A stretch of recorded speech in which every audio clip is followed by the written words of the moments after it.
ఓం శ్రీ శివానంద గురుభ్యో నమ. శ్రీ ఆంజనేయ పరబ్రహ్మణే నమ. ఆత్మబంధువులు ఆత్మస్వరూపులైన అందరికీ నమస్కారం. ఓం నమో భగవతే శ్రీ శివానందాయ.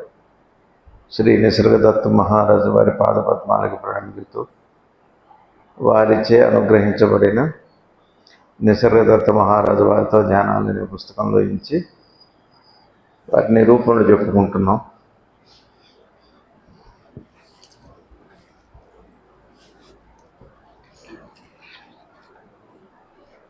అందులో 119వ నిరూపణ, 119వ నిరూపణ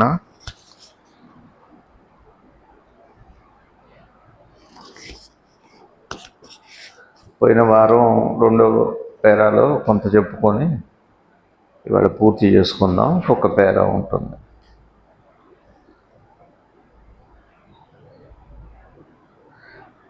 మొన్న జై గురు అనే జపించుట ద్వారా చైతన్యము శుద్ధము పవిత్రమగును, అప్పుడు అది నిర్గుణమగుణము.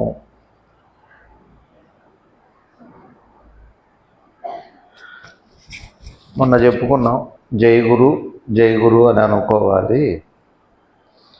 జై గురు అని జపించాలి అంటే, జై గురు అంటే ఒట్టిగది. జై గురు అనేది లేదా ఒక గురువు యొక్క నామము, అది నామం కాదు. ఇప్పుడు శివానంద అనే ఒక నామం ఉందనుకోండి, గురువు గారి పేరు. అది రమణ అనేది ఉంది, భగవాన్ పేరే. కానీ అది కాదు. గురువు యొక్క నామాన్ని కదా మనం తలుచుకుంటాం. అందరినీ తలుచుకోం కదా, అందరినీ తలుచుకుంటాం. మనకు ఆత్మీయులందరినీ తలుచుకుంటాం, గురువుని స్మరించుకుంటాం. స్మరణ, దైవాన్ని స్మరిస్తాం. మనుషుల్ని, మనకి బంధువుల్ని, ఆత్మీయుల్ని తలుచుకుంటాం, అంతే. గుర్తుకొస్తారు, ఏదో వ్యవహారం. అది సరే. జై గురు అనే మాటకి ఏంటంటే గురువు యొక్క తత్వం. గురువు అంటే బాగా గుర్తుపెట్టుకోవాలి. గుర్తుపెట్టుకుంటాం అంటే గురువు అనగానే ముందు రూపనామాలు తీసేయండి. అక్కడ ఎవరున్నారో అని తీసేయండి. అక్కడ భగవాన్ ఉన్నారా, శివానంద భగవాన్లు వారు ఉన్నారా, ఎవరున్నారు తీసేయండి. తీసేసి అసలు గురువు అంటే ఏమిటి, గురువుగా పిలువబడేవాళ్ళు ఈ లోకంలో ఎవరున్నా, దత్తాత్రేయుడి దగ్గర నుంచి పరమశివుడి వరకు కూడా గురుతత్వం అంటే ఏమిటి అంటే, గురువు అంటే ప్రేమకి సాకార రూపం, అంటే సగుణ రూపం. ప్రేమ అనేది కార్యరూపంలోకి వస్తే ఒక దేహం తీసుకొని అది గురువు అంటే తత్వం. ప్రేమ యొక్క తత్వం, సంపూర్ణమైన ప్రేమ తత్వము ఒక గురువు దగ్గరే ఉంటుంది. అది ఒకటి. తర్వాత కొద్దిగా యువతలు వేసుకోండి, వంగి చూడకుండా యువతలు వేసుకుంటే సరిపోతుంది.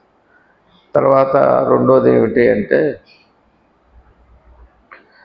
గురువు అనేది ఏం చేస్తాడు? గురువు అనేవాడు 3 పనులు చేస్తారు. గురువు చేసే పనులు ఏమిటి అంటే, మనకి త్రిపుటి అనే ఒక లక్షణం. త్రిపుటి అందరికీ త్రిపుటి, అసలు జీవుడికే త్రిపుటి. జీవుడు అంటేనే త్రిపుటి. భావాలు త్రిపుటి, కాలాలు త్రిపుటి, అన్నీ 3 ఉంటాయి కదా, దాన్నే త్రిపుటి అంటారు. సరే, మనకేమిటి అంటే గురువుని ఆశ్రయించినప్పుడు, ముఖ్యంగా జ్ఞానాన్ని ఆశ్రయించినప్పుడు ఒక త్రిపుటి ఉంది. ఏమిటా త్రిపుటి అంటే, గామి, గమనము, గమ్యము అనే ఒక త్రిపుటి ఉంది. ఇది పోగొట్టేవాడు గురువు. గామి అంటే నేను, గమనము అంటే ప్రయాణం, ఇక గమ్యము ఎక్కడికో చేరుకోవాలి. ఈ 3ని మనకి బోధన అనుభవంలోకి తీసుకొచ్చి ఆ జ్ఞానాన్ని ఇచ్చేవాడు గురువు. ఇది మొట్టమొదటి గురువు కర్తవ్యం, గురువు అనుకున్నవాడి కర్తవ్యం. ఇకపోతే ప్రేమ చెప్పా కదా. ఇకపోతే మనలాంటి సామాన్యుడు ఏదన్నా ఉంటే, ఇహంలో పరంలో ఏవో బాధలు ఉంటాయి మనందరికీ.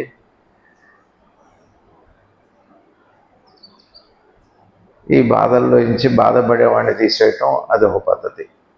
ఏహం పనులు తోడుంటూ కష్ట సుఖాలు చెప్పుకుంటూ, ఏం పర్లేదు ఏం చెబుతాడో, ధైర్యం చెబుతాడు. అవసరమైతే అవ్యక్తంగా అవి మనకి చెప్పకుండానే ఆయన పని ఆయన చేసుకుంటూ వెళ్ళిపోతాడు. వ్యక్తం కాడు ఆయన, చాలా సైలెంట్గా చేసుకుంటూ వెళ్ళిపోతాడు. అంటే పసిపిల్లల్లాగా మనం ఉన్నప్పుడు తల్లి ఊళ్ళో ఆ తల్లి ఏం చేసిందో మనకు గుర్తుండదు. గుర్తులేదు కానీ చేయలేదని కాదు. ఇప్పుడు మనకు బుద్ధి జ్ఞానం అన్నీ ఉంటాయి కానీ గురువు చెప్పడు కాబట్టి తెలియదు, అంతే తేడా. అప్పుడు తెలియలేదు, ఇప్పుడు కూడా ఆయన చెప్పడు కాబట్టి తెలియదు. గురువు ఆయన పని ఆయన సైలెంట్గా చేసుకుంటూ వెళ్ళిపోతాడు. ప్రశ్నల జాతకాలు చెప్పడం కాదు, అది వేరు. అదే ఉడికే బాహ్యంలో మనసుకు ఆందోళన పోవటానికి ఒక మాట చెబుతాను, నిజం అవుతుంది అబద్ధం అవుతుంది, అది కాదు పని. ధర్మం చెబుతాడు. ముందు ధర్మం ఏమిటి అంటే బాధపడేవాడిని తీసివేస్తాడు. అది పెళ్ళి కావట్లేదు, బాధే కదా, ఆ బాధ తీసేస్తాడు గురువు. ఏదో అనారోగ్యం ఉంది, ఆ బాధ తీసేస్తాడు. అది బాహ్యంలో నుంచో అంతరంలో నుంచో ఏదో ఒకటి, అది ఒక గురువు యొక్కది. ఇకపోతే ఇదంతా గురుతత్వం. ఇవన్నీ ముందు మనం గురువు జయ గురువు అని తెలుసుకునే ముందు, గురువుని స్మరించే ముందు అంటున్నా, తలుచుకునే ముందుగా స్మరించేటప్పుడు గుర్తుపెట్టుకోవాల్సింది ఏంటంటే ఆయన ప్రేమ గుర్తుండాలి. అలానే మనం గురువు సన్నిధిలో ఉంటాం. ఎప్పుడో గురువు గారిని కలుస్తాం కదా, మనందరం కూడా గురువు దగ్గర మాటల్లో కానీ చేతల్లో కానీ ఎప్పుడు ఉంటాం, అనుగ్రహించండి దయించండి అంటుంటాం. అది తప్పు మాట, అసలు గురువు దగ్గర ఉపయోగించే మాట కాదు. ప్రణామం అంటారు నార్త్ వాళ్ళు, ఇక్కడ వాళ్ళైతే నమస్కారం అంటారు. చివరి పదం అదే అవ్వాలి. ప్రణామము అంటే ప్రణవమే సృష్టి అంతా ఉంది, ఓంకారము పరమాత్మే నీళ్ళు నాలో అందరిలో, తప్పితే ఇంకోటి లేదంటాం ప్రణామం. ఎవరికన్నా మనం ప్రణామం, నాకు ఎవరన్నా నార్త్ వాళ్ళు ఫోన్ చేస్తే ప్రణామం అంటారు, నాకు ఎంతో సంతోషంగా ఉంటుంది.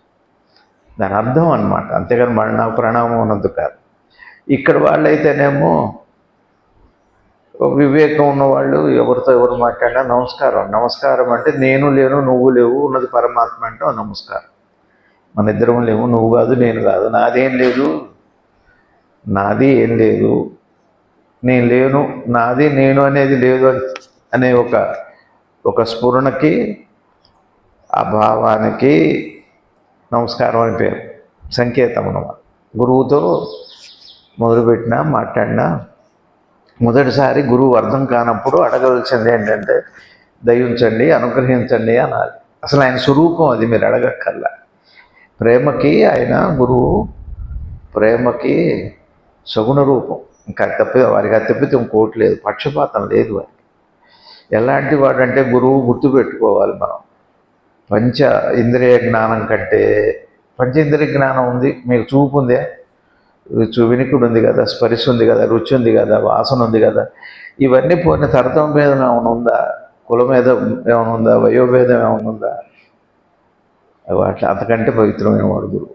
నీ పంచేంద్రియాల కంటే పవిత్రమైన వాడు గురువు. ఇది గుర్తు. జై గురు అంటే శివానంద అని అనుకున్నాం అనుకోండి, లేదా రమణ అని అనుకున్నాం అనుకోండి, శివ అనుకున్నాం అనుకోండి, ఆ పవిత్రత గుర్తురా, అది స్మరణ. అది చెప్పారు జై గురు జై గురు. పంచ ఇంద్రియ జ్ఞానం కంటే పవిత్రమైన వాడు, పంచభూతాల కంటే పవిత్ర, అగ్ని కంటే, వాయువు కంటే, జలం కంటే, ఆకాశం కంటే, భూమి కంటే కూడా పవిత్రమైన వాడు గురువు. ఎందుకు అవి ఎంత నిష్కల్మషంగా పనిచేస్తున్నాయి. మన గాలి చూడండి, అందరినీ బతికిస్తున్నాయి. ఏమైనా భేదం ఉందా? కులము, మతము, వయస్సు, దేశము, కాలము ఏం అందరి మీద ఒకటే. పంచభూతాల యొక్క పనితీరు ఎంత పవిత్రంగా ఉందో అండి. అందరి దాహం తీరుస్తుంది నీరు, అందరికీ ఆకాశం ఒకలానే ఉంది, అగ్ని అలానే ఉంది. ఇప్పుడు ఇదే, అవి బాగానే ఉన్నాయి. ఇప్పుడు ప్రాణశక్తి ఉంది మనలో ప్రాణశక్తి ప్రవాహం అందరికీ ఒకలానే ఉంది. అది బాగుంది కాబట్టి ఆరోగ్యంగా ఉన్నాం. అయితే మన వ్యవహారాల వల్ల, ఆహారాల వల్ల, ఆలోచనల వల్ల ప్రాణశక్తికి ప్రవాహానికి అడ్డు ఏర్పడుతుంది. దాన్ని అనారోగ్యము, జబ్బు అంటాం. మనం చేసుకుంది అది. ప్రవాహంలో ప్రాణశక్తి లోపల జబ్బు పోగొట్టాలని ప్రయత్నం చేస్తుంటుంది. అట్లాంటి వాడు గురువు. గురువేమో ప్రాణశక్తి కంటే లోపలుండి నీలో కల్మషాన్ని, వికారాలని, అజ్ఞానాన్ని పోగొట్టేవాడు గురువు. అది తత్వం. ప్రాణశక్తి ఏమో నీ జబ్బులు పోగొడుతుంది, లోపల నీకు శక్తినిస్తుంది, నేను బతికిస్తుంది, నేను కలుపుకుంటుంది, నీకు జీవాన్ని ఇస్తుంది, నీ జీవాన్ని కలుపుకుంటుంది. ప్రాణం యొక్క లక్షణం అది. సృష్టి స్థితి లయాలన్నీ ఉంటాయి. వీటికి అతీతమైన వాడు గురువు. ప్రాణశక్తి ముందు ముఖ్యంగా మనలో చేసేది ఏమిటంటే మనకి జబ్బు రాకుండా, అదే ఇమ్యూనిటీ అంటాం. ఆ ప్రాణశక్తి తను తాను కాపాడుకుంటూ రక్షిస్తుంటుంది. గురువు కూడా మన లోపల కల్మషం లేకుండా, వికారాలు లేకుండా ఇప్పుడు ధర్మంలో ఉండండి, ఏదో బాధ ఉంటే బాధ పోగొడతాడు, ఈ విధంగా ఇవన్నీ గుర్తు రావాలి. స్మరణ అంటే జై గురు అనే మాటకు అర్థం ఏంటి? శివానంద అని. అట్టనే గురువు సన్నిధిలో గురువు ఎటువంటి వాడు అంటే దేనికి చెబుతున్నా, అందుకని తర్వాత చెప్పుకుంటాం. గురువు అద్దం లాంటివాడు. గురువు దగ్గర ఉన్నప్పుడు మనం ఆయన జోకు వేశాడు అనుకోండి, ఒక గురువు ఒక జోకు వేస్తాడు అనుకోండి, ఒక ఆత్మీయత వేస్తాడు అనుకోండి, మీకు ఏదైనా బాధపడ్డారనుకోండి, మీరు అలిగారనుకోండి, మీకు కోపం వచ్చిందనుకోండి, వారి సన్నిధిలో మీకు వస్తే మీరు సరి చేసుకునే అవకాశం ఉంది, ప్రమాదం లేదు. అదే ఇతరుల దగ్గర వస్తే ప్రమాదం. వేరే వాళ్ళ మీద అలిగితే ఊరుకుంటాడా? గురువు దగ్గర అలిగితే, ఇప్పుడు మీరు అద్దం ముందు ఉండితే సరి చేసుకోవడానికి ఉంటుంది, మనిషి ముందు ఉంటే ఏం సరి చేసుకుంటారు?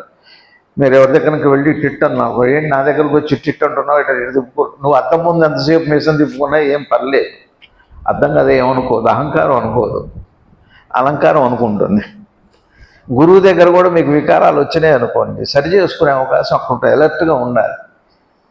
గురువు ఒకవేళ కోపడితే కూడా నాకేమన్నా అలకొచ్చిందా, కోపం వచ్చిందా, మాట్లాడేటప్పుడు ఏమన్నా తేడా వచ్చిందా, అలర్ట్గా ఉండి చూసుకో. అందుకని గురువు దగ్గరికి వెళ్ళాలి.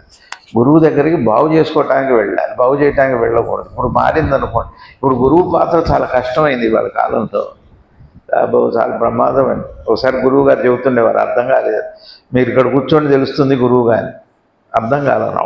తర్వాత ఇప్పుడే దాని అర్థం కొంచెం అవగాహన అవుతుంది. అయితే గురువు దగ్గర ఎదురు తిరగటం కాదు, ఎదురు తిరగటం అది వినయం కాదు. వాడిని నేను ప్రూవ్ చేసుకోగల గురువు దగ్గర, నువ్వు ప్రూవ్ చేసుకోవటం, నేను ప్యూర్గా మారుస్తుంటే నువ్వు ప్రూవ్ చేసుకోవాల్సిన ఉంది. గురువే నేను ప్యూర్గా మారుస్తున్నాడు, నువ్వు ప్రూవ్ చేసుకోవాల్సిన, నువ్వే ఆయనకు అర్థంలాగా నీ లోపల అనేక జన్మల వాసనలు, ఎవరో జీవుడు ఎవరో ఆయన కనపడుతుంటే నువ్వు ఆయన దగ్గర ప్రూవ్ చేసుకునేదేముంది? నేను అట్లాంటి వాడిని, నేను మంచివాడిని, నువ్వు ఆయన దగ్గర ఏం ప్రూవ్ చేసుకోవాలా? అసలు నేను ప్యూరిగా చేస్తున్నాడు వాడు, వాటర్ ప్యూరిఫైర్ లాంటి వాడు. వాటర్ కలుషితంగా ఉంటే ప్యూరిఫై చేసుకుంటారు, గంగ దగ్గరికి వెళ్ళి మీరు ప్యూర్ అవుతారు, అంతే తేడా. మన ఇళ్లలో బావుల్లో నీళ్ళు అయితే కాల్షియం ఫ్లోరిన్ ఏదో ఎక్కువ ఉందని మీరు వాటర్ ప్యూరిఫైర్ ఆల్కలైన్ ఏదో పెట్టుకుంటారు, గంగ దగ్గరికి వెళ్ళి తెచ్చుకుంటారు. ప్యూరిఫై మీరు చేయక్కర్ల, మీరు ప్యూరిఫై అయ్యి వస్తారు. గంగ లాంటి వాడు గురువు, గంగ కంటే పవిత్రమైన వాడు, గంగ కావాలే ఉంటాడు గురువు. గంగ కూడా పవిత్రం చేయగలవాడు ఒక గురువే. మీరు మహా అయితే కాస్త మురిగి చేసి రాగలుగుతామ్మా, మీరంటే మీరు కాదులే, మనిషి అని. గురువు దగ్గరికి వెళితే మీరు ఆయన దగ్గరికి, నేను అట్లాంటి వాడిని, నాకు ఇది లేదు, మీరేం చెప్పుకో, మీరు మౌనంగా ఉండండి ఏదైనా అంటే. ఒకవేళ మీరు ఏదైనా వస్తే కదిలితే గుర్తుపెట్టి సరి చేసుకోవటానికి అర్థం లాంటి వాడండి ఆయన. మీకు అర్థమవుతుందా? మేకప్ చేసుకుంటున్నారు, కొంచెం ఎక్కువైంది తక్కువైంది సరి చేసుకోవాలి మీరు. ఆ మేకప్తో ఎదుటి వాడికి వెళ్తే నవ్వుతారు, పెట్టున్నాడు ఏంటో అని. మనిషి కాదుగా గురువు అంటే, అర్థం లాంటివాడు పరమార్థం ఆయన. చేసేది చేసుకుంటూ మమ్మల్ని రక్షించమని అడగకూడదండి, బాగా గుర్తుపెట్టుకోండి. ఇప్పుడు పంచభూతాల్లో తేడా వచ్చేసింది, మనుషుల్లో పంచేంద్రియ జ్ఞానంలో తేడా రాగానే, పంచేంద్రియాల్లో కల్మషం రాగానే పంచభూతాల్లో తేడా వచ్చింది. అదే ప్రకృతి తాండవం. ఇప్పుడు ఇరాన్ ఇజ్రాయెల్ యుద్ధం ఎందుకు వచ్చింది? కల్మషం వల్లనే కదా ఫైటింగు. ఇప్పుడు అనేక దేశాలు కలుస్తున్నాయి, అందుకని జాగ్రత్త గుర్తుపెట్టి. 23 వరకు బాగలేదు అన్నా కానీ ఆ మాటే బాగలేదు, 23 నుంచి కూడా బాగలేదు. అయితే ఒక 5-6 రోజులు బాగలేదు, బాగుంటుంది అంతే. మళ్ళీ 28 నుంచి మళ్ళా చాలా కార్యక్రమం మొదలవుతుంది. ఏదో ఉంది మొత్తానికి. మళ్ళీ సెప్టెంబర్ 3వ వారం దాకా జాగ్రత్తగానే ఉండాలి. మధ్యలో ఎక్కడో ఒక 2 రోజులు కాస్త విరామం వస్తుంది. మొట్టమొదటగా ఎయిరు, తర్వాత ఫైరు, తర్వాత వాటరు, ఈ 3 ప్రమాదంగా ఉంటాయి. ఇప్పుడు మన లోపల వాటర్ ఏమిటి అంటే మనస్సు, అగ్ని ఏమిటంటే బుద్ధి, ఆకాశం అదే చిత్తం అంటారు. పంచభూతాలన్నీ ఇవే, మనసు, బుద్ధి, చిత్తం, అహంకారానికి ఒక్కొక్కటి ఒకటి చెప్పారు. మనసు వాయువు లాంటిది అంటారు. గాలిలో తేడా, మనసులో తేడా వస్తే వాయువులో తేడా వచ్చేస్తారు. అందుకని ఎయిర్ యాక్సిడెంట్స్ అవుతాయి. మన మనసుల్లో తేడా వస్తే ఎయిర్ యాక్సిడెంట్స్ అవుతాయి. మన బుద్ధిలో తేడా వచ్చిందంటే ఫైర్ యాక్సిడెంట్స్ అవుతాయి. చిత్తం జలం లాంటిది అంటారు, అది వాటర్ ప్రమాదం. చిత్తము అంటే అందరిలో ఉండే టోటల్ బిహేవియర్, క్యారెక్టర్లో తేడా వస్తే ఈ సునామీలు వస్తాయి. అది ఎప్పుడైనా రావచ్చు. ఈ ఆగస్టు ఈ జూన్ 28 నుంచి ఎక్కడైనా ఏ దేశంలో అయినా బాగలేదండి. యూరోప్ బాగలేదు, అమెరికా బాగలేదు, ఇండియా బాగలేదు. ఏం బాగుందో ఏమో తెలియట్లే నాకైతే. నాకేమంత తెలియదు కదా, జాతకం తెలియదు కాబట్టి తెలిసిన వాళ్ళు చెబుతారేమో. చూడండి, ఎవరన్నా పెద్దలు చెబుతుంటే జాగ్రత్తగా ఉండండి. నాకు తెలిసిందల్లా గురు స్మరణే. గురువు యొక్క స్మరణ తలుచుకోవటం కాదు, గురువుని తలుచుకోకూడదు, గురువుని స్మరించాలి. స్మరణలో భక్తి ఉంటుంది, స్మరణలో ఆచరణ ఉంటుంది. స్మరణ అంటేనే ఆచరిస్తానన్న ప్రమాణం. అది స్మరణలో పవిత్రత ఉండాలి, స్మరణలో ప్రేమ ఉండాలి, స్మరణలో భక్తి ఉండాలి. ఊరికే గురువుగారు అనే పేరు కాదు, ఇందాక ప్రణామాలు లాంటిది. నేను ఎవరికి నీతులు చెప్పట్లేదండి, ఉన్న మాట చెబుతున్నా. నచ్చితే వినండి, లేకపోతే అది. మళ్ళీ నా మీద మీకు కోపం ఎందుకు, అది విషయం. భయంగా ఉంది మాట్లాడాలంటే. సరే పర్లేదులేండి. అందుకని గురువు జై గురు జై గురు అనుకోమంటున్నారంటే స్మరణ చేయండి అంటున్నారు. స్మరణ చేస్తే ఇవన్నీ ఉండాలి. ఆ నామం నేను పవిత్రం చేసేదిగా ఉండాలి, నువ్వు ఆచరించేదిగా ఉండాలి, ప్రమాణంగా ఉండాలి. చెప్పా, గురువు పాదాలే పట్టుకోవాలి.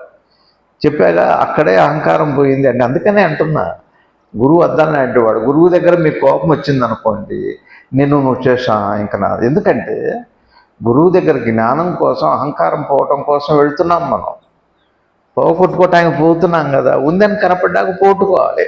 అది గురువు దగ్గరే తెలుస్తుంది. మిగిలిన వాళ్ళ దగ్గర తెలిసినా అది బలపడవచ్చు, లేదా భయపడితే కొద్దిగా తగ్గి అణిగి ఉండవచ్చు. బయట మనుషుల దగ్గర మీరు పోయి ప్రైమ్ మినిస్టర్ గారి దగ్గర, ఎస్ఐ గారి దగ్గర, ఎస్పీ దగ్గర మీ అహంకారాన్ని మీరు చూపెట్టలేరు, అక్కడ భయం రావచ్చు. అదే గురువు దగ్గర వచ్చింది అనుకోండి, ఏం కాదు. కానీ మీరు బాగుపడటానికి కదా పోయారు. అంటే ఎంత మీకు ఎంత చక్కగా మీ దగ్గర, వారి దగ్గర ఎంత మీకు దాన్ని ఏమంటారు, అలుసు కాదు. గురువు దగ్గర అలుసుగా ఉండకూడదు. గురువు దగ్గర ఎప్పుడు కూడా మీరు స్వేచ్ఛ తీసుకోకూడదు. బాగా గుర్తుపెట్టుకోండి, గురువు దగ్గర స్వేచ్ఛ తీసుకోకూడదు. స్వేచ్ఛ తీసుకుంటున్నామంటే గురువు దగ్గర కాదు మనం వెళ్ళింది, మనతో మనం ఉన్నట్టే. ఇదే ధర్మం అంటే. ఇందాక మీరు వాణి గారు అడుగుతున్న ధర్మం అంటే ఇవన్నీ గుర్తుండాలి. గురువు అంటే ఎవరు?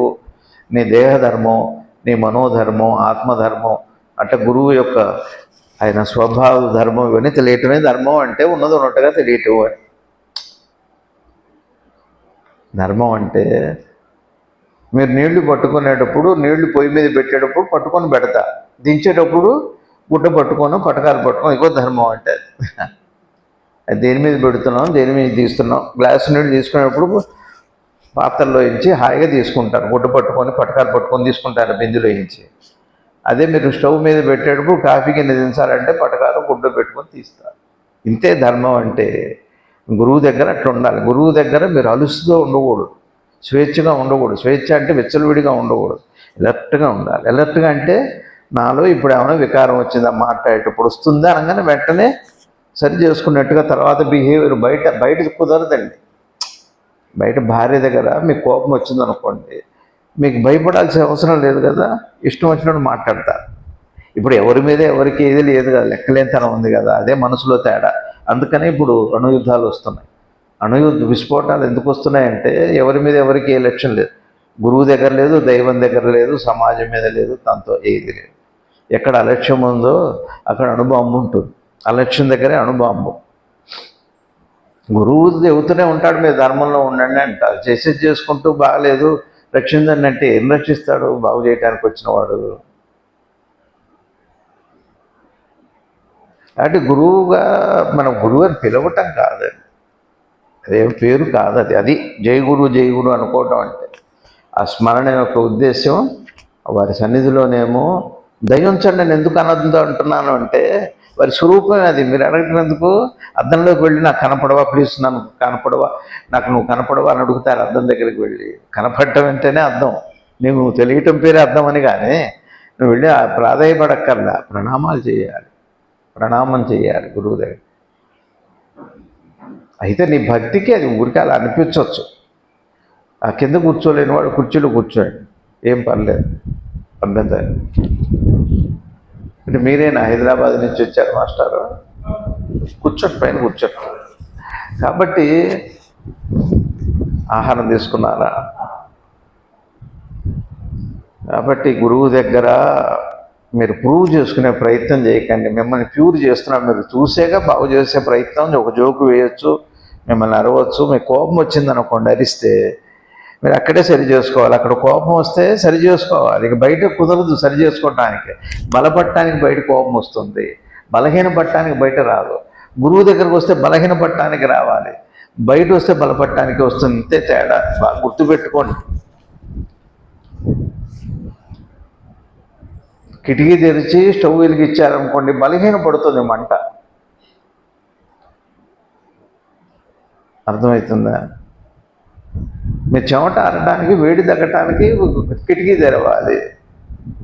తేడా ఉంది. అదే ధర్మం అంటే. ఎక్కడ ఎట్లా ఉండాలన్నదే ధర్మం అంటే. గురువు అంటే ఊరికి మేము గురువు గారు అంటున్నామండి అని అంటే పేరులో ఏం లేదండి. మీ బిహేవియర్లో తెలుస్తూనే ఉంటుంది వచ్చిందా రాలేదా తేడా. మనకే తెలుసు. ఎవరికో ఆ గురువుకి ఏం పని లేదండి. గురువుకి ఏం పని లేదు. వాడికి ఏం పని? వాడు ప్యూర్గా ఉంటాడు. వాడి సన్నిధిలో మీరు ప్యూర్ అవుతారు. గంగకి ఏం పని? మేము బాగు చేయాలని. మీ భావం మిమ్మల్ని బాగు చేస్తాం. దానికి ఉన్న లక్షణం అట్టండి అది. కాబట్టి జీవన వ్యవహారాల్లో నిర్గుణత్వం కలిగి ఉండగలవారు ఎవరు? గురువు మాత్రమే. అది. ఇప్పుడు ఎవరితో ఏం మాట్లాడాలన్నా భయంగానే ఉంది. వ్యవహారంలో చాలా కష్టంగా ఉందండి. మీకు తెలుసో తెలియదు, చాలా కష్టంగా ఉంది.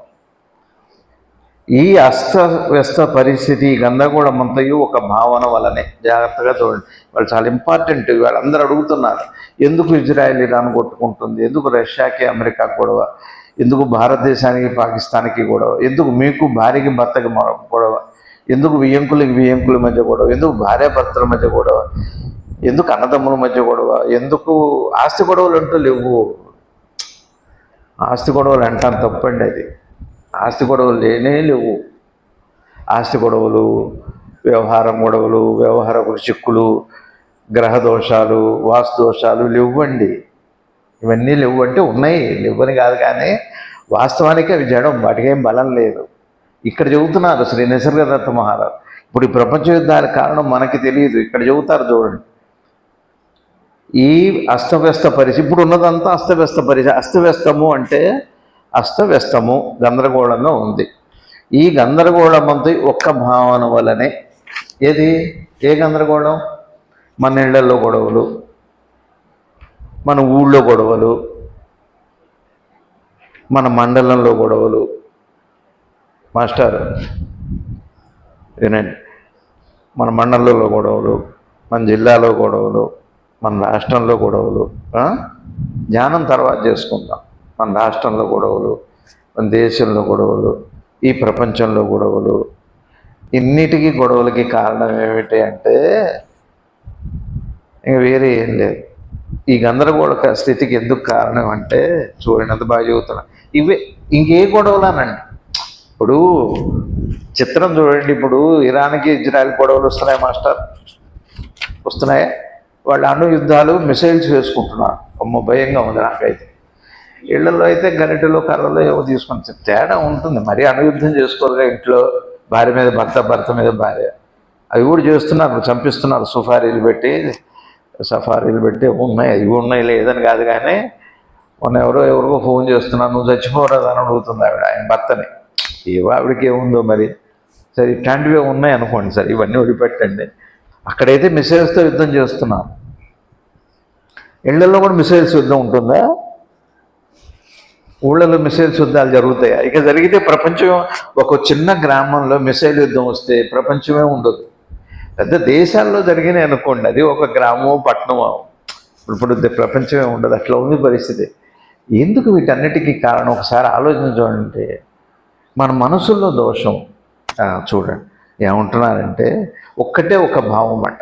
ఆస్తులు కారణం కాదు, ఏదో వ్యవహారాల్లో తేడాలు కాదు, అక్రమ సంబంధాలు కాదు, సంబంధాలు కూడా కాదు.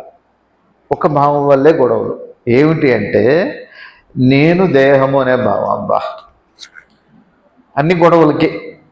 2 ఆశ్రమాల మధ్య గొడవలు, 2 పీఠాల మధ్య గొడవలు, 2 దేశాల మధ్య గొడవలు ఉన్నట్టే 2 పీఠాల మధ్య గొడవలు ఉంటాయి, 2 ఆశ్రమాల మధ్య గొడవలు ఉంటాయి. బాగా గుర్తుపెట్టుకోండి. ఒక్కటే గుర్తుపెట్టుకోవాలమ్మా, మనం గురుధామంలో ఉన్నామా, గుళ్ళో ఉన్నామా కాదు. మనం ఇంట్లో ఉన్నామా స్వర్గంలో ఉన్నామా కాదు.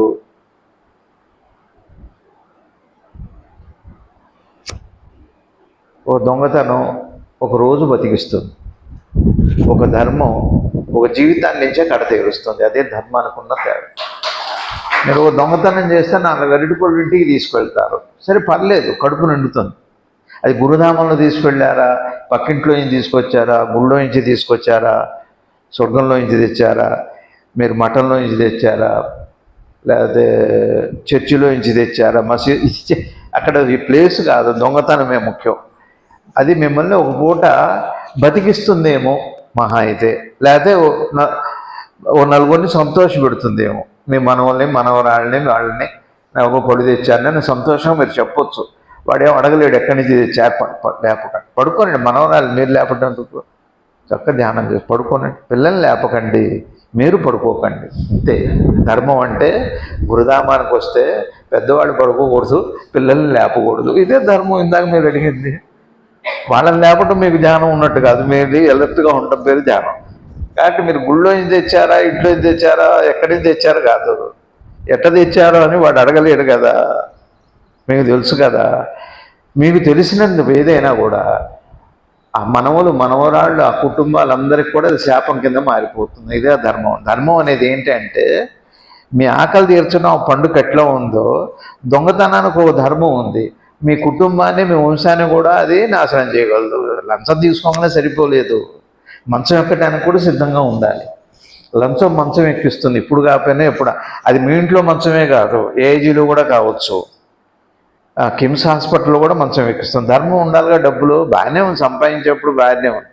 అరటి పండులో కూడా మీరు ఇక్కడి నుంచి తీసుకెళ్ళినా గురుధామంలో నుంచి దొంగతనం చేసి తీసుకెళ్ళారు ప్రసాదంగా పర్లేదు. ప్రసాదాన్నేమో అడగకుండా తీసుకో, దొంగతనమేమో అడిగి చేస్తారా? అడిగి చేయింది దొంగతనం. చెప్పకుండా వచ్చేదే కర్మ. అంటే చెప్పు వస్తుందా కర్మ? ఇప్పుడు యుద్ధం చెప్పు వస్తుందా? అమ్మాయి లేచింది. మీకు అర్థమవుతుందా సబ్జెక్టు? సత్సంగానికి వచ్చి పిల్లలు నిద్రపోకూడదు, పెద్దవాళ్ళు ధ్యానం చేయకూడదు. సత్సంగానికి వస్తే, ధ్యానం చేయడానికి వస్తే సత్సంగం చేయకూడదు. మీరు ధ్యానం చేసుకోవడానికి వచ్చారనుకోండి, కబుర్లు చెప్పుకోకూడదు, అది అధర్మం. మీరు సత్సంగానికి వచ్చారనుకోండి, ధ్యానం చేసుకోకూడదు, అది ధర్మం. ఇంతే, చిన్న చిన్నవే. ధర్మ సూక్ష్మం అంటే నువ్వు సత్సంగానికి వచ్చావా ధ్యానం చేసుకోవడానికి వచ్చావా, క్లారిటీ ఉందా. సత్సంగం అంటే వినటానికి వచ్చామని అర్థం, లేదా ఇంట్లోనే ఉండి ధ్యానం చేసుకో, ఎందుకు నీకెందుకు అర్థమైతే. ఎవరిని అంటలేదండి. మీకు అర్థమైందా? సత్సంగానికి వచ్చి ధ్యానం చేసుకోకూడదు. ధ్యానానికి వచ్చి ఊరికే సత్సంగం అంటే ఊరికి కబుర్లు చెప్పుకోవడం కూడా సత్సంగం, అది కూడా చేయకూడదు. సైలెంట్గా ఉండాలి, మౌనంగా ఉండాలి. రెండింటికి మౌనమే అవసరం. పట్టెడన్నం ఆ పూటకు బతికిస్తుంది. దొంగతనం చేసిన పుట్టెడన్నం జన్మజన్మ పాపాన్ని ఏదో పనికిరాదు. అది వ్యాపారం బాగానే ఉంటుంది, మోసం చేసినంతకాలం బాగానే ఉంటుంది, ఇళ్ళు కట్టుకుంటాం, అవి చేస్తాం, తప్పు అని చెబుతాం. కష్టం వస్తుంది, ఆరోగ్యాలు బాగుండవు, జబ్బులు వస్తాయి, ఎవరికి బాగుండదు, సంతానం ఉండదు, వంశం ఉండదు. వ్యాపారం కానీ ఉద్యోగం కానీ ఏదైనా కానీ దాధర్మం ఉంటే ఎక్కడన్నా, అప్పుడు ఏ గురువుని ఎన్ని వ్రతాలు చేసినా కూడా అది ఒకవేళ పుట్టిన పిల్లలు యాక్సిడెంట్లో పోవటం, లేకపోతే ఎదిగిపోవటం దుఃఖాన్ని మిగిలిస్తారు. అధర్మంలో ఉండి పాపం చేసి ఒకవేళ మీరు ఏవో వ్రతాలు చేసి పిల్లలకు అన్నా కానీ ఆ పుట్టిన పిల్లలు దుఃఖాన్ని మిగిలిస్తారు. బాగా గుర్తుపెట్టుకోండి. పాపం చేసి ఏడుకొండలు వాడి దగ్గరికి వెళ్ళి ఏదో మొక్కుబడి నడిచి ఎక్కి పిల్లలకి అంటారు, యాక్సిడెంట్లో పోతారు. ఎందుకంటే పుణ్యం నుంచి రాలేదు కదా. పుణ్యం నుంచి వచ్చిన సంతానం మీకు మోక్షాన్ని ఇస్తారు, పాపంలో నుంచి వచ్చిన సంతానం మీకు దుఃఖాన్ని ఇస్తారు. ఇంతే ధర్మం అంటే. బాగానే ఉంటుంది ధర్మం. ఇప్పుడు కాసేపటికి బాగుండేదే పాపం అంటే, అప్పటికి రుచిగా ఉండేదే. జబ్బు తినేటప్పుడు చూడండి, అపత్యం ఎప్పుడు కూడా, అపత్యం ఎప్పుడు అప్పటికి బాగానే ఉంటుంది, తర్వాత కదా బాధ పెట్టేది. నిన్న ఎవరో సినిమా యాక్టర్ గురించి చెబుతున్నా, ఒక చిన్న తప్పు ఇంత బాధ పెడుతుందా, ₹1,00,000 వస్తుంది, అనుభవించి పిల్లలు లేరు, ఇప్పుడు యాక్సిడెంట్లో పోయాడు, జబ్బు చేసింది, బాగానే లేదని రాస్తాడు ఏదో ఎవరి గురించో. ఎవరైతే మీరైతే నేనైతే చేసిన కర్మ చెడని పదార్థం, అది వెంటబడుతుంది. మీరు గుళ్ళో నుంచి తీసుకువెళ్ళారా, గురుధామంలో నుంచి తీసుకువెళ్ళారా, ఏదైనా ఒక చిన్న పదార్థం వాడు, నేను అదే చెబుతున్నా, పని వాళ్ళ మనవాళ్ళ కాదండి. ధర్మంలో ఉన్నవాళ్ళు అందరూ కూడా దైవమే, అదే గుర్తుపెట్టుకోవాలి. ధర్మమే దైవం.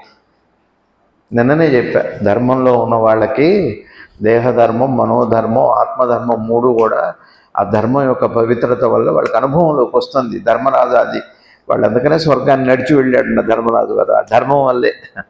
అంత గొప్పది అది. సత్యహరిచంద్రుడు, ధర్మరాజు, రాముడు వారికి శివుడే వచ్చారు, తపస్సు చేయలే. అట్లాంటి వాడు రాముడు అంటే. ఆంజనేయ స్వామి దగ్గరికి రాముడే తనలోకి వెళ్ళిపోయారు. అది ఆంజనేయ స్వామి వారి ధర్మం. అంత ధర్మానికి మన గొప్పతనం, జ్ఞానమే అక్కర్లేదు,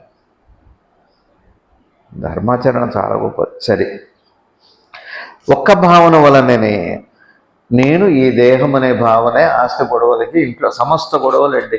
చివరికి పీఠాల మధ్య గొడవ కూడా, పీఠాలంటే ఏ పీఠాలు అంటలా, పీఠము అంటే ఏదో పేరు పెట్టుకుంటారు కదా, అదే ఏదో పీఠం అనుకోండి, అందరూ కాదులేండి, మంచివాళ్ళు ఉంటారు, ఉండరని కాదు కదా, అన్ని ఏ పీఠాన్ని అంటల్లా. గొడవలకి ఎక్కడైనా వస్తాయి గొడవలు అంటున్నాం. ఒకసారి జిల్లేడు ముళ్ళం ఉన్నప్పుడు అమ్మకు ఉత్తరం రాశారమ్మా, నేను ఇక నాకు దేని మీద ఇష్టం లేదు, నాకు ఏదో ఆస్తుంది, మీ దగ్గరకు వస్తాను అని అమ్మకు ఉత్తరం రాసి. అన్ని రాజకీయాలు ఉన్నాయి ఇళ్లలో, బంధువులు అట్నే ఉన్నారు, బాగాలేదని అమ్మకు ఉత్తరం రాశారు జిల్లేడు మూలమ్మకి. జిల్లేడు మూలమ్మ ఉత్తరం రాసింది, నాయన ఇక్కడ కూడా ఉన్నాయి రాజకీయాలు, అది ముందు ఉన్నాయని తెలుసుకొని రా ఇక్కడికి, మొత్తం అమ్ముకొని నీ దగ్గర ఉన్న డబ్బులతో నువ్వు ఎవరికి ఇస్తావు అన్నీ ఇచ్చి ఒట్టి చేతులతో రా, ఇక్కడ ఉన్నంతకాలం ఉంది, రాజకీయాలు ఇక్కడ కూడా ఉన్నాయంతే, నువ్వు డబ్బులతో రమ్మని చెప్పలే అమ్మ, రాజకీయాలు ఇక్కడ కూడా ఉన్నాయి, అది తెలుసుకొని రా అంది. నువ్వు ఎక్కడ పోయినా రాజకీయాలు ఉంటాయి, గురుధామంలో కూడా ఉంటాయి, ఎవరు దేనికి వచ్చేవాళ్ళు దానికి వస్తారు. గురుధామం అంటే ఈ గురుధామం గురించి చెప్పట్లేదని, నీ హృదయం లోపల ఉండేది గురుధామం. గురువు యొక్క ధామం ఏంటంటే హృదయము. భగవాన్ చెప్పిన మాటల్లో హృదయము అంటే ఎరుక ఉండే ఒక స్థలం కాదు, అది ఎరుకకే హృదయము అని పేరు. ఎరుకకే హృదయం అని పేరు, కానీ ఎరుక ఉండే స్థలానికి హృదయం అని పేరు కాదు. సరే, కాబట్టి ఈ ప్రపంచమునందలి వ్యవహారములనియు అంటే ఏముంటాయి చెప్పండి? ఈ ప్రపంచంలో వ్యవహారాలు, ఒకడు ఆధ్యాత్మికంగా ఉంటాడు, ఒకడు లౌకికంగా ఉంటాడు, రెండేగా వ్యవహారాలు. ఆధ్యాత్మికంగా ఉండేవాడు గుళ్ళ చుట్టూ తపస్సులు, క్షేత్రాలు, ఎక్కడో హిమాలయాలు వెళ్ళేవాడు ఒకడు, ఆశ్రమాలు పట్టుకొని వెళ్ళేవాడు ఒకడు, ఏవో రకరకాలుగా ఉంటారు, రకరకాలుగా ఉంటారు. అది ఆధ్యాత్మికం.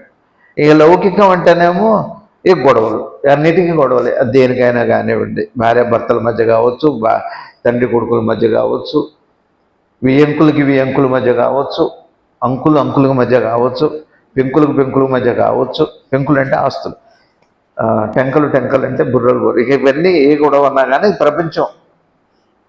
ఆధ్యాత్మికం అంటే తెలుసుగా, గురువు గారికి ఆయన ఎక్కువ, ఆయనతో మాట్లాడాడు, మాతో మాట్లాడలేదు. గురువుగారికి ఏ గురువు, వాడేం గురువు, వీడేమి. ఇప్పుడు అందరూ గురువులే, శిష్యులే లేరు, పడైంది వచ్చిందావు. అది గురువులు అందరూ అయిపోయారు, ఎవరు తెలియక ప్రయత్నం చేస్తున్నారు, కానీ జ్ఞానం ఇవ్వాలి, అందరూ జ్ఞానులే. పెద్ద ప్రాబ్లం అది. ఎందుకంటే నేనన్న భావం ఉంది కాబట్టి. అన్ని గొడవలకి కారణం ఏమంటున్నారంటే, నేను దేహమును భావము వలన ఈ ప్రపంచమునందలి వ్యవహారములన్నీ ఒక్క యొక్క భావము వలనే జరుగుతున్నది. ఈ ప్రపంచంలో అన్ని వ్యవహారాలు, మీరు పొద్దున్నే మెలకు రావటం, ఏమండి, పొద్దున్నే మెలకు రావటం, మెలకు వచ్చాక పడుకునేంత వరకు అనేక రకాల వ్యవహారాలు. మీరు వంట అనండి, ఉద్యోగం అనండి, యుద్ధం అనండి. యుద్ధం కూడా ఎప్పుడు చేస్తున్నారు? ఒక గంట పడుకోనేగా లేచాక చేస్తున్నారు. యుద్ధం దగ్గర నుంచి సయోధ్య వరకు, పూజ దగ్గర నుంచి సంసారం వరకు, ఏమండి, కొట్లాట నుంచి రాజీ వరకు, పెళ్లి దగ్గర నుంచి పెటాకుల వరకు, ఇవన్నీ ఎప్పుడు వస్తున్నాయి? మెలకు వచ్చాక. మెలకు వస్తేనే రావట్లేదు, నేను దేహం అనే ఒక భావం వల్ల అంటున్నారు. ఎంత అద్భుతమైన బోధండి. ఇవి చిన్న మాటల్లానే ఉంటాయి. మనం పూజ కూడా ఎందుకు చేస్తున్నామంటే, జ్ఞానం కూడా ఎందుకు చేస్తున్నామంటే, నేను దేహం అనే భావం వల్లే. లేదా చేయరండి మీరు. ఎందుకంటే మీరేం పూజ చేస్తారు? మిమ్మల్ని మీరు పూజ చేసుకుంటారా? శివుడు పూజ చేస్తాడా? సరే, కాబట్టి ఈ ప్రపంచమునందలి వ్యవహారములన్నయు ఒక్క భావన యొక్క బలము వల్లనే ఏం భావన బలము అంటే నేను ఈ శరీరము అనే ఒక భావనేట ఇన్ని వ్యవహారాలకి. ఇవాళ ఇజ్రాయెల్లో జరుగుతున్నది, నేడు ఇప్పుడు ఇక్కడ జరుగుతున్నది. ఇజ్రాయెల్లో యుద్ధం నుంచి ఇప్పుడు ఇక్కడ సత్సంగం వరకు కూడా కారణం ఏమిటి అంటే, సపోజ్ మీకు నేను దేహం భావం మీకు లేదనుకోండి, ఇక్కడికి వచ్చేవాడు కాదు మీరు. అసలు జ్ఞానులే ఎక్కడికి వెళ్ళరు. ఇవాళ గురుధామం దాంట్లో భగవాన్ చెప్పింది చదవండి మీరు, బాగుంది, చాలా బాగుంది భగవాన్ది.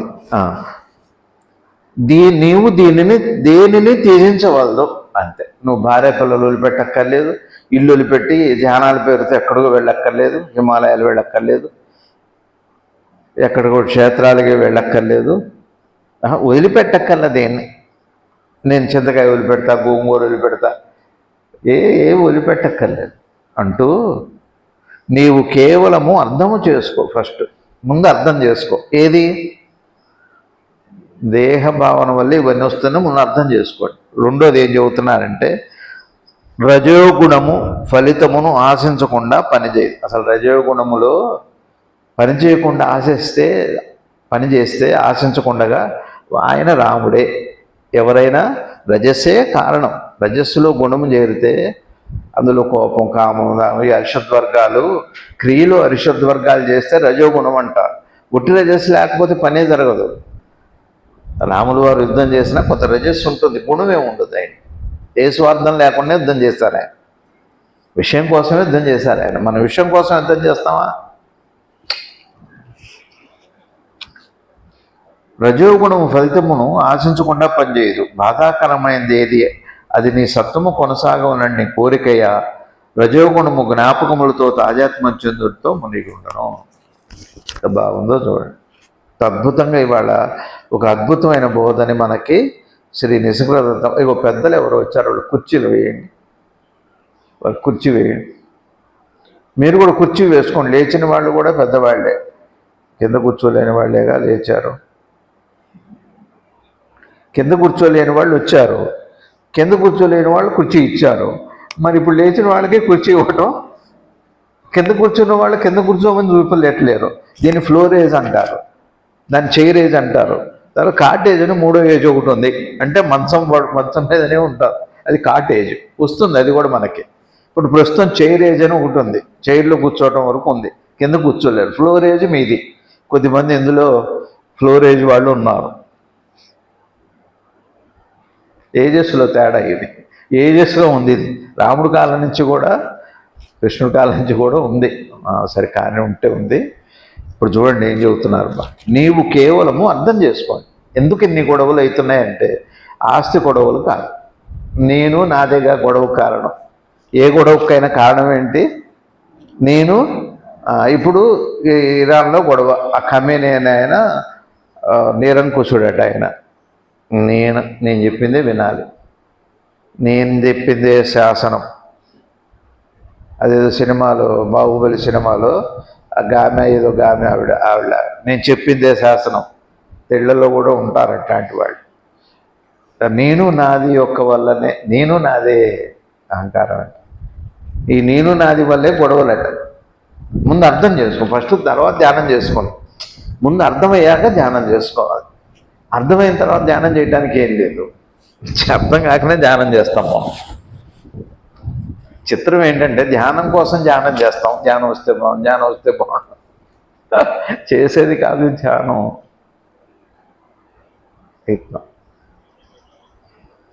నేను నాది కాక గొడవకి ఏమన్నా అవకాశం ఉంది? ఒక్క మాట మీరు చెప్పండి. పెద్ద వేదాంతం ఉంది కానీ నేను చెప్పటం మీరు వింటాం కాదు. కానీ నేను నాది లేకుండా ఎక్కడైనా గొడవ వచ్చిందా? ఇప్పుడు ఇరాన్లో అయినా, ఇజ్రాయెల్లో అయినా, ఇప్పుడు ఇక్కడ కూర్చొని మనం వింటున్నాం, మీరు వింటున్నారు, నేను చెబుతున్నా. నాకేదో కావాలి, మీకేదో కావాలి, మీకేదో పోవాలి, నాకేదో రావాలి. ఇంతేగా సత్సంగం.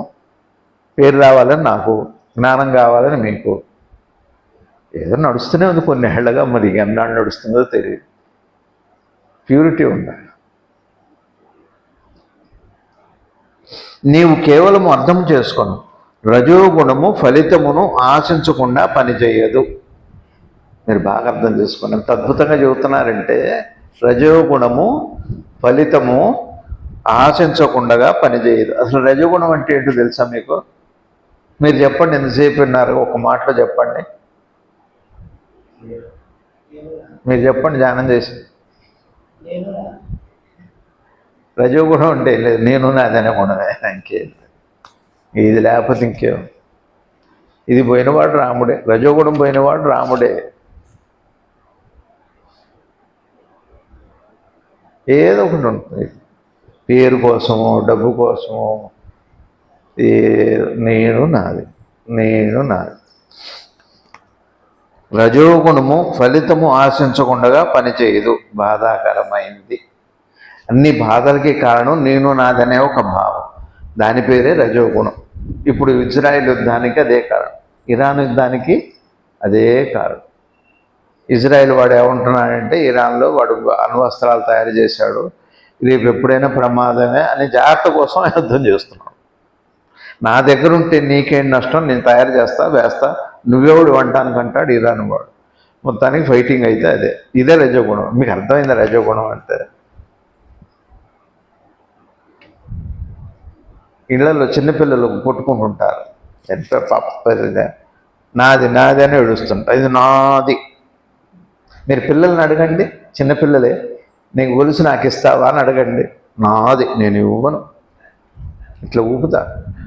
మరి ఏముందో వాళ్ళకి, అది ఎట్లొస్తుందో, పుట్టుకతో వస్తుందా? పుట్టుకతో వచ్చింది తెలుసుకొని పోగొట్టుకోవాలి, అదే జ్ఞానం అంటే. పుట్టుకతో మనకి అసలు జ్ఞానంగానే ఉంటాం, అమాయకత్వం ఉంటుంది, తెలుసుకొని పోగొట్టుకోవాలి. గురువు దగ్గర భగవాను గురువు అంటే ఏం చేస్తాడని అడిగారు, ఎవరు అడిగారు. ఎవరు అంటే సరే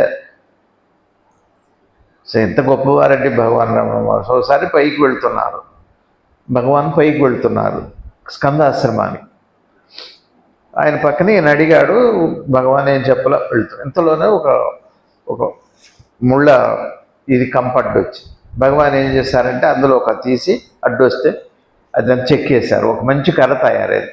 ఒక 10 అడుగులు వేస్తుంటే ఒక కాపరి, గొర్రెల కాపరి ఏదో కాపరి, ఆయన కర్ర పోయింది పాపం. కర్ర లేకుండా కాపలా కాయలేరు. కాపరికి భయపడవు, కర్రకి భయపడతాయి.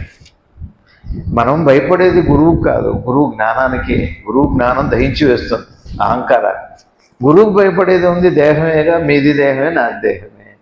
జ్ఞానం గొప్పదండి, బాగా గుర్తుపెట్టు. గురువు దగ్గరికి వెళ్ళి ఎంత అహంకారము, వికారాలు, వాసనలు వస్తే చక్కగా గుర్తుపట్టి అలర్ట్గా ఉండి ఒకసారి ఉలిక్కిపడి చేయాలి. ఊరికే దయించండి, అనుగ్రహించండి ఇట్లాంటి మాట్లాడకూడదు. గురువు దగ్గర డైరెక్ట్గా ఉండాలి. ఏమైనా వస్తున్నాయా నా దగ్గర గుణాలు ఏమన్నా మీకు అనిపిస్తుంది, మీరు ప్రూవ్ చేసుకునే ప్రయత్నం చేస్తాను. నేను చెడ్డవాణి కాదు, నాకు ఎవరి మీద కోపం లేదు, నాకు ఎవరి మీద అనుమానం లేదు. ఒకవేళ మీకుందేమో, మీకు నా మీదేమో ఒకవేళ అనుమానం ఉండొచ్చు.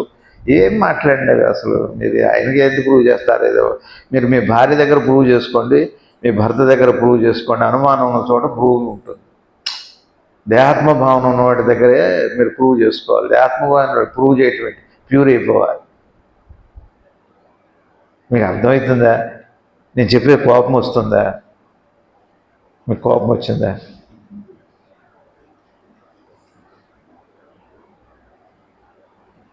అంటే మీరు చూడండి, అసలు మీరు ఎట్లున్నారు. ఒకసారి దండం పెట్టేప్పుడు కాళ్ళకి వంగారు, ఎవరికో దండం పెట్టాలని వంగినప్పుడు ఆ క్షణంలో మీరు ఎన్ని లక్షల ఆలోచనలు వస్తున్నాయి మళ్ళీ ఒక్కసారి చూడండి. మీరు ఎవరి దగ్గర వంగుతారు చెప్పండి? ఎవరి దగ్గర వండుతారు? సాష్టాంగ నమస్కారం ఎవరి దగ్గర చేస్తారు? భార్య దగ్గర. భర్త దగ్గర సరే క్వశ్చనే లేదు, పెళ్ళప్పుడు పెట్టలేదు, తర్వాత పెడతాం. సరే అమ్మ నాన్న దగ్గర క్వశ్చన్. గురువు దగ్గర వంగుతాం. వంగినప్పుడు ఏం చేస్తాం? కాళ్ళకి దండం పెట్టాలి కదా, వంగుతాం. ఒక్క క్షణం మిమ్మల్ని మీరు చూడండి, ఏం ఆలోచనలు వస్తున్నాయి తెలుస్తుంది, అహంకారం బయటపడుతుంది. గురువు దగ్గర పోగొట్టుకోవాలం కదా పోతున్నాం, కనపడతాయి. పోగొట్టుకోవాలని పోయినవే కనపడతాయి కదా. చిత్రం చూడండి, మీరు ఇంట్లో ఏదో పోగొట్టుకున్నారండి, మీకు కనపడేది ఏమిటి? పోగొట్టుకున్నదేగా. గురువు దగ్గర కూడా మీకు కనపడేది ఏమిటి అంటే మీరు పోగొట్టుకోవాలనుకున్నదే కనపడుతుంది. అదే బయట వాళ్ళ దగ్గర మీరు పోగొట్టుకోవాలని కనపడదు అనుకోండి, బలపడుతుంది. ఇక్కడేమో బలహీనపడాలి. బలహీనపడకుండా మీరు వెంటనే దాన్ని మీరు మీ చర్యల్లో, మీ మాటల్లో, మీ ఆలోచనలు వ్యక్తం చేశారనుకోండి, ఇంకెప్పటికీ బాగుపడం. ఆ గురు శిష్యుల సంగమం ఒక యుగం గడిచినా కూడా బాగుపడదు. అదే నేను నాది అంటే.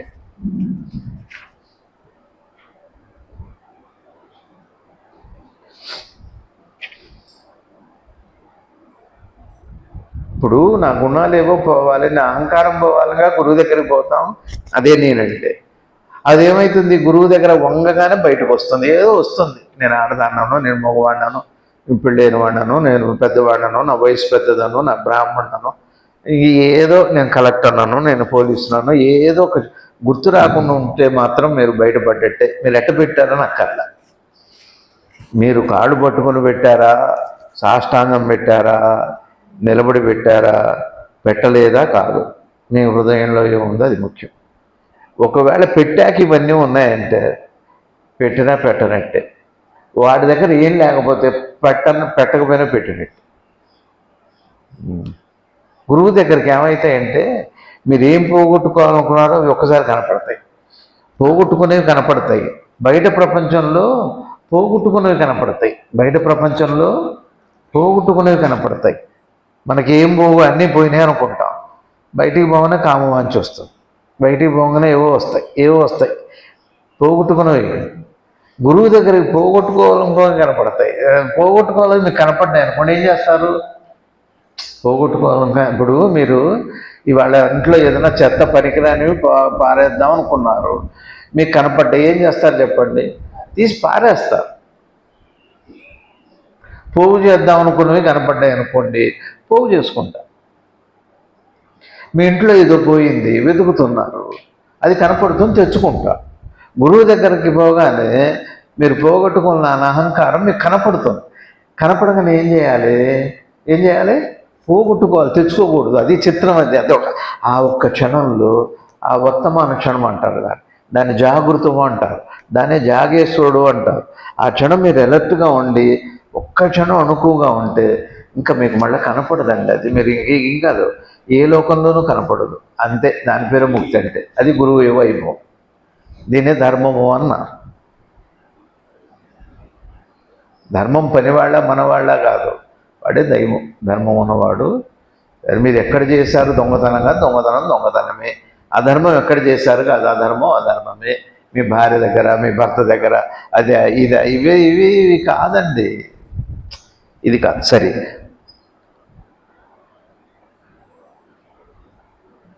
రజోగుణము ఫలితమును ఆశించకుండా పనిచేయదు. ఇప్పుడు ఇంత రజస్సు, ఈ ఇజ్రాయెల్ ఇరాన్ మధ్య యుద్ధం జరుగుతుంది, ఏదో ఫలితం ఉంది, అది ఏదో మనకు తెలిసినట్టు తెలియకపోవచ్చు, దాని పేరే రజ. ఇప్పుడు ఇరాన్ మధ్య ఇజ్రాయెల్ మధ్య జరుగుతుంది ఏంటి, వ్యక్తమవుతుంది ఏంటి? యుద్ధం కాదు, రజోగుణం. మీకు అర్థమవుతుందా? మన ఇళ్లలో, మన ఆలోచనలో మనకు నిత్యం కనపడుతుంది ఏమిటి? సింపుల్. ఏముంది అందులో? రజోగుణం అంటే నేను నాది ఉందంటే రజోగుణం అండి. నేను నాది అనే రెండు పదాలు ఉన్నాయి కదా, ఒక మాటలో చెప్పాలంటే రజోగుణం. రజోగుణాన్ని మీరు ప్రాక్టికల్గా చూపెట్టండి అని అన్నారు అనుకోండి, పనిలో కనపడుతుంది. రజోగుణాన్ని మీరు ప్రాక్టికల్గా చూపెట్టండి అన్నారు అనుకోండి, యుద్ధం. రజోగుణానికి ప్రాక్టికల్టే యుద్ధం.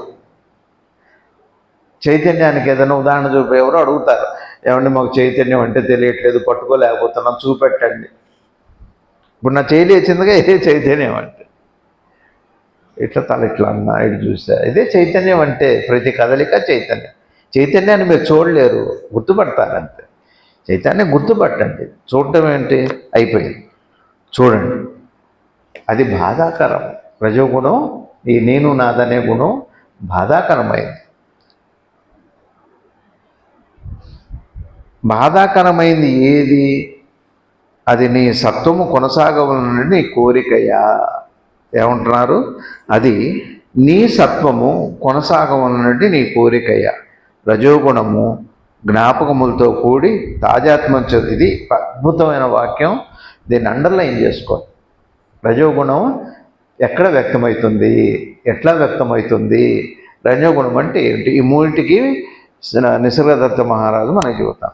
రజోగుణము జ్ఞాపకములతో తాజాత్మ చెందుటలో మునిగి ఉండను. మీరు నాకు డబ్బులు ఇవ్వాలి.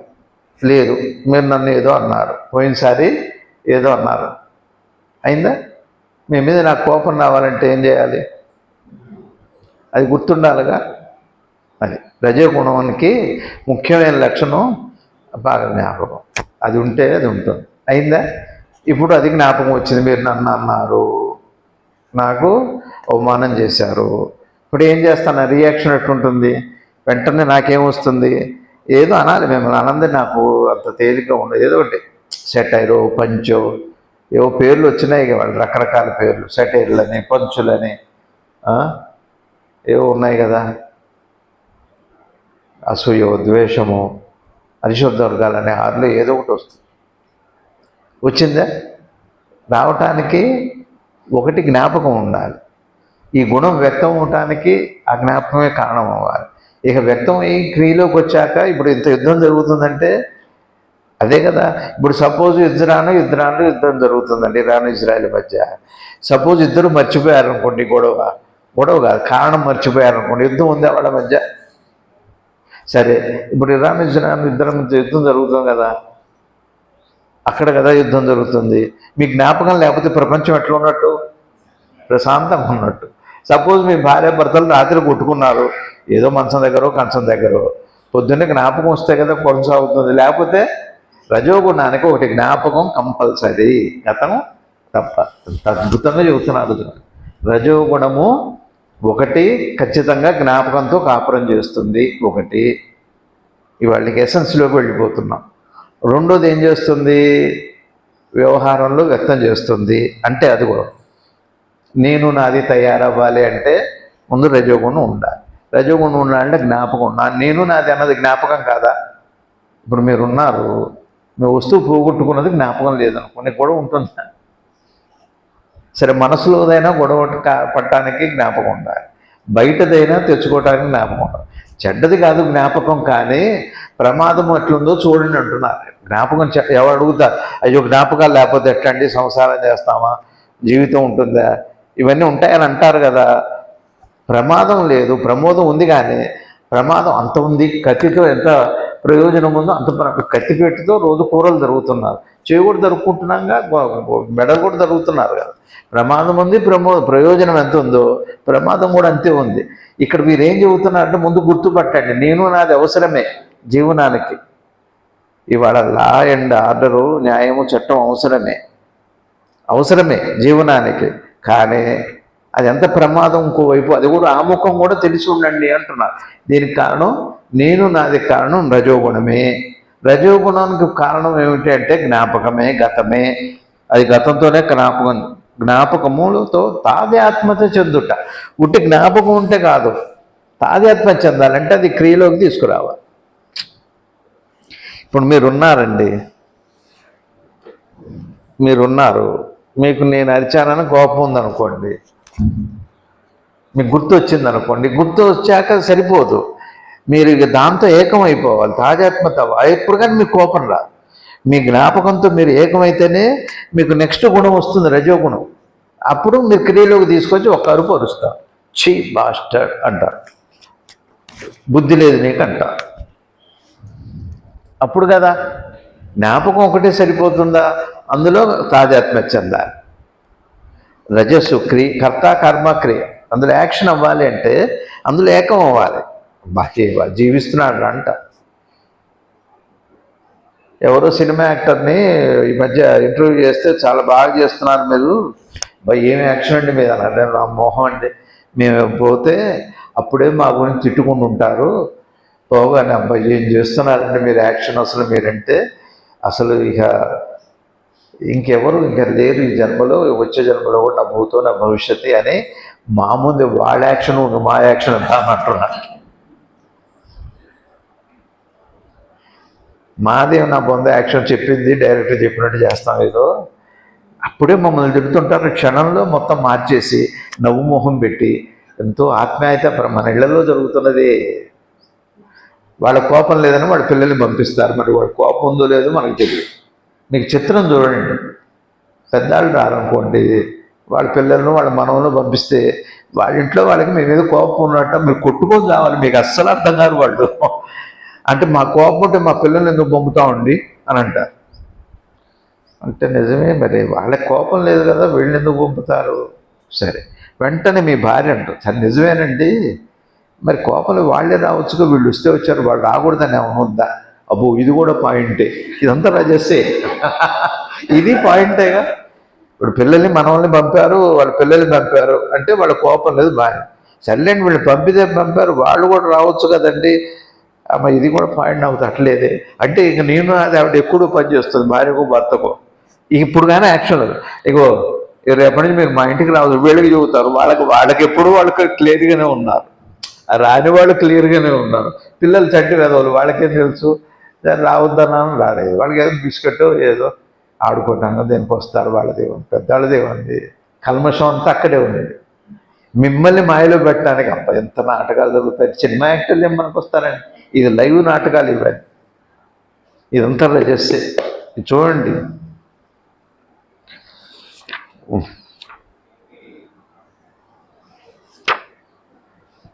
చూడండి వాళ్ళ ఎసెన్స్ ఏంటంటే, ఇంత గందరగోళం కొట్లాట్లకు కారణం ఏంటి? రజస్సు కారణం.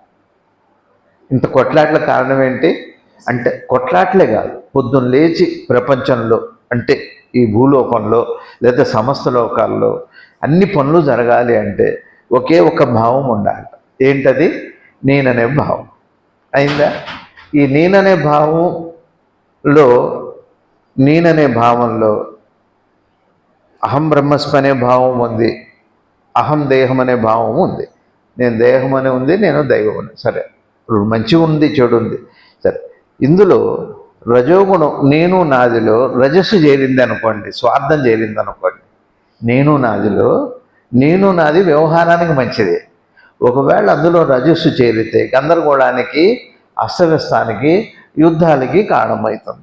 అజ్ఞానానికి కూడా అదే కారణమవుతుంది. గురువు దగ్గర మీకు రజస్సు వచ్చింది అనుకోండి, అదే రజోగుణము మిమ్మల్ని గురువు దగ్గర జ్ఞానం కోసం తీసుకెళ్తాం. అదే అక్కడ అహంకారం చేరిందనుకోండి, అదే గురువు నుంచి దూరం చేస్తాం. మాకు లేకపోతే మేము ఫంక్షన్ కూడా రాం కదండి అంటారు. అన్ని గొడవలే. అజ్ఞానం ఎట్లుంటుందంటే మాయా ప్రపంచం.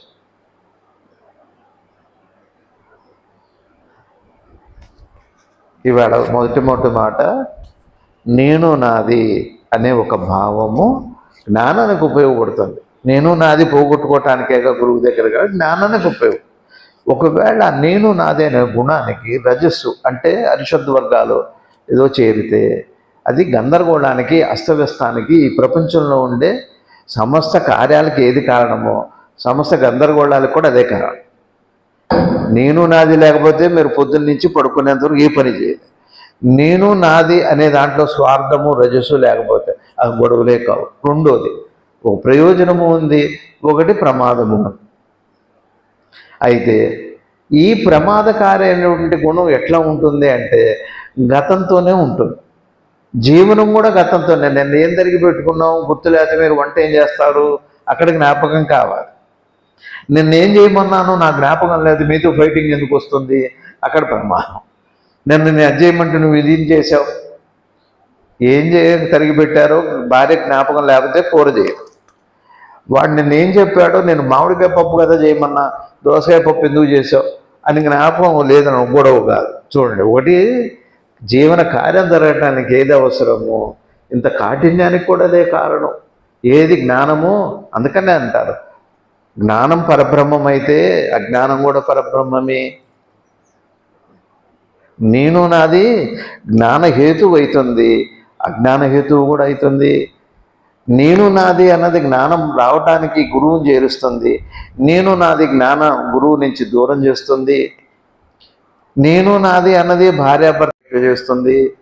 ప్రయోజనం ఉంది, ప్రమాదం ఉంది. ఈయన ఏమంటున్నారంటే ముందు ఈ నేను నాతో ముందు ప్రయోజనం ఏమో కానీ ముందు ప్రమాదాన్ని ఏంటో చూడండి. ఇదంతా కూడా జ్ఞాపకంతో చేరి ప్రమాదంగా మారుతుంది కదా.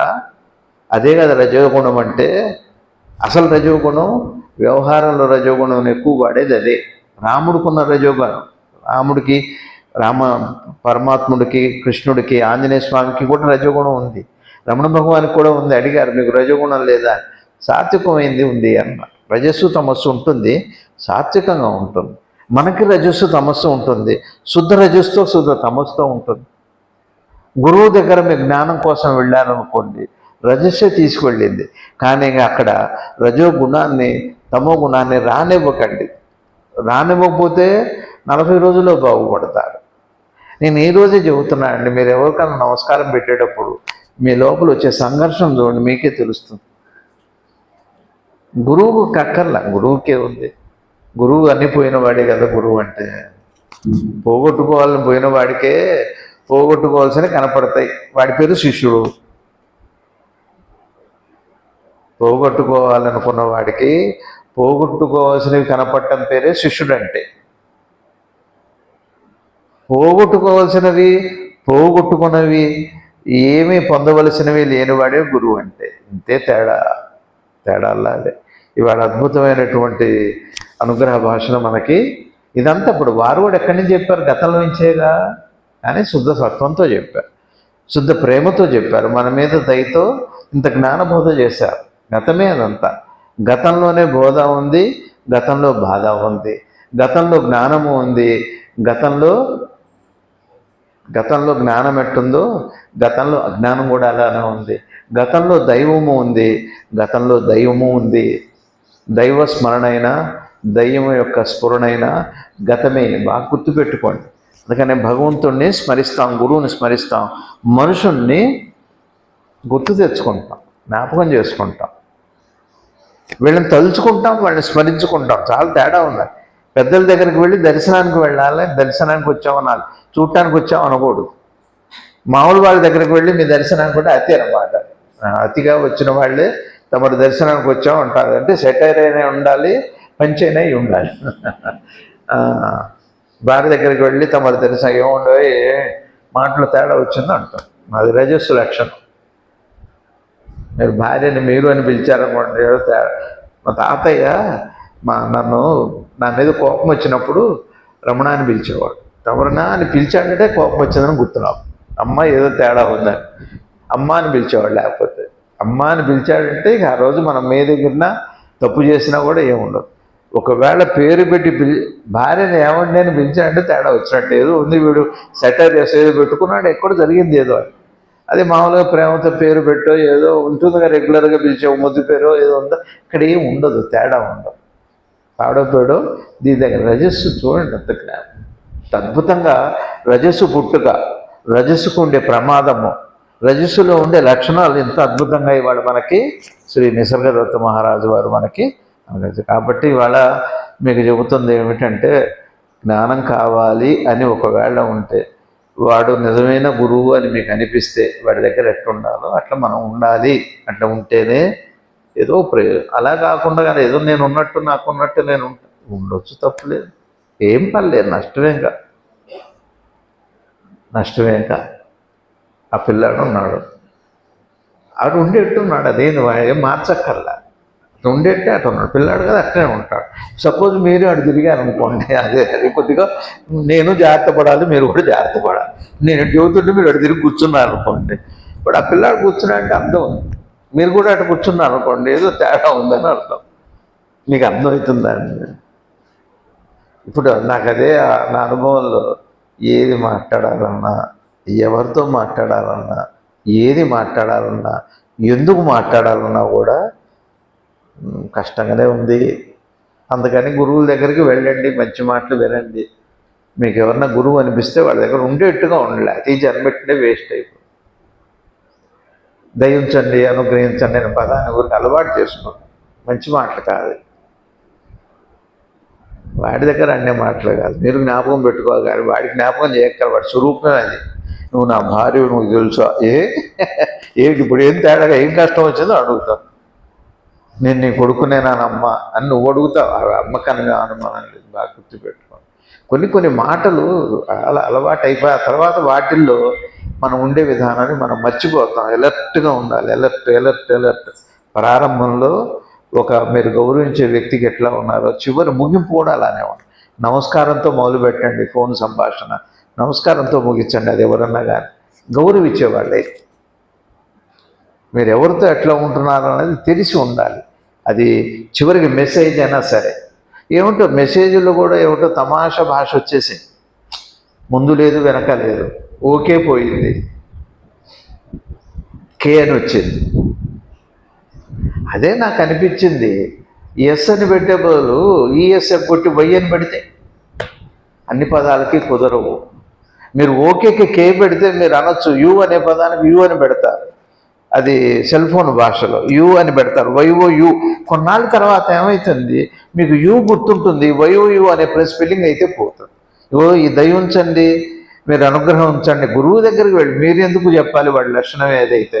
ఇంకో మిరపకాయ నేను చెబుతున్నా, ఇవాళ పప్పులో వేస్తున్నా, నువ్వు మండాలి తెలుసా అని మిరపకాయ చెబుతారా మీరు? వంకాయ కాదు, మిరపకాయకి ఇంకో నేను కంట్లో పెట్టుకుంటున్నా, సరేనా, నువ్వు మండాలి, ఓకే, అది మిరపకాయ చెబుతారా? నువ్వు తెలిసి పెట్టుకున్నా తెలియ పెట్టుకున్నా అది మండుతుంది, మండదు. మరి గురువుకి మీరేంటండి చెప్పేది? దయించండి.